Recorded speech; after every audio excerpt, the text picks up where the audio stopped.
നമസ്കാരം കൂട്ടുകാരെ, നമുക്കിന്നൊരു ഡയറി പരിചയപ്പെട്ടാലോ? മോൻ്റെ സ്കൂളിലേക്ക് തയ്യാറാക്കിയ ഒരു പക്ഷി നിരീക്ഷണ ഡയറിയാണിത്. ആദ്യമായിട്ട് അതിൻ്റെ പുറംചട്ട നമുക്ക് നോക്കാം. പുറംചട്ടയിൽ വരച്ചിരിക്കുന്നത് പ്രകൃതി ദേവിയാണ്. പല വർണ്ണങ്ങളിൽ മനോഹരിയായിട്ടുള്ള പ്രകൃതി ദേവി, പല നിറത്തിലുള്ള കിളികളുണ്ട്, മരങ്ങളുണ്ട്. ഇതാണ് ചിത്രീകരിച്ചിരിക്കുന്നത്.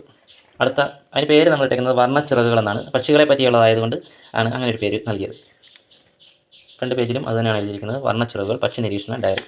അടുത്ത പേജിലായിട്ട് ആമുഖമാണ്. അതിൻ്റെ അടുത്ത പേജിലായിട്ട് എന്തൊക്കെയുണ്ട്, ഏതൊക്കെ കിളികളെക്കുറിച്ചാണ് ഇതിനകത്ത് എഴുതിയിരിക്കുന്നത് എന്നുള്ളതാണ്. നമ്മുടെ ചുറ്റും കാണുന്ന കരിയില കിളി, മൈന, പൊന്മാൻ, പ്രാവ്, വണ്ണാത്തിപ്പുള്ള്, മരം കൊത്തി എന്നിവയെക്കുറിച്ചാണ് നമ്മൾ നിരീക്ഷിച്ച് എഴുതിയിരിക്കുന്നത്. അടുത്തത് നിരീക്ഷണ പട്ടിക എന്ന് പറയുന്നൊരു പേജാണ്. അതിനകത്ത് ഏത് പക്ഷിയാണ് നമ്മൾ കണ്ടത്, എവിടെ വെച്ചാണ് കണ്ടത്, സമയം, അതുപോലെ പക്ഷിയുടെ നിറങ്ങൾ, അവരുടെ ഭക്ഷണ രീതികൾ, മറ്റ് പ്രത്യേകതകൾ, എടുത്തു പറയത്തക്ക പ്രത്യേകതകൾ, ഇതൊക്കെയാണ് പക്ഷി നിരീക്ഷണ പട്ടിക എന്നുള്ള പേജിൽ എഴുതിയിരിക്കുന്നത്. ആദ്യമായിട്ട് നമ്മൾ കരിയില കിളിയെക്കുറിച്ചാണ് എഴുതിയിരിക്കുന്നത്. കരിയില കിളിയെ വരച്ചിരിക്കുകയാണ്. അത് കളർ പെൻസിൽ കൊണ്ടാണ് വരച്ചിരിക്കുന്നത്.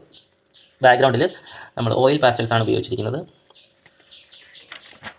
അടുത്തത് മൈനയും കളർ പെൻസിൽ കൊണ്ടാണ് വരച്ചിരിക്കുന്നത്. ബാക്ക്ഗ്രൗണ്ടിൽ ഓയിൽ പാസ്റ്റൽസ് ആണ് ഉപയോഗിച്ചിരിക്കുന്നത്. അടുത്തതായിട്ട് പൊന്മാനാണ്. പ്രാവ്, ഇതും കളർ പെൻസിൽ കൊണ്ടാണ് വരച്ചിരിക്കുന്നത്. ബാക്ക്ഗ്രൗണ്ടിൽ ഓയിൽ പാസ്റ്റൽസ് ആണ്. വണ്ണാത്തിപ്പുള്ളാണ് അടുത്തത്. വാല് പൊക്കിയും താത്തും ബഹളം ഉണ്ടാക്കിക്കൊണ്ടിരിക്കുന്നത്, എപ്പോഴും ചിലച്ചുകൊണ്ടിരിക്കുന്ന ഒരു കിളിയാണിത്. നമുക്കെല്ലാം അറിയാവുന്നതാണ്. അടുത്ത മരം കൊത്തിയാണ്. ഇത്രയേ ഉള്ളൂ. സമാപനം എഴുതിയിട്ടുണ്ട്. ബാക്കി പേജ് വെറുതെ ഇങ്ങനെ കിടക്കണ്ടെന്ന് വിചാരിച്ച് അവിടെയും പക്ഷി നിരീക്ഷണ ഡയറി എന്ന് ആവശ്യമായി എഴുതിയിട്ടുണ്ട്. എങ്ങനെയുണ്ട്? എല്ലാവർക്കും ഇഷ്ടപ്പെട്ടോ ഈ പക്ഷി നിരീക്ഷണ ഡയറി?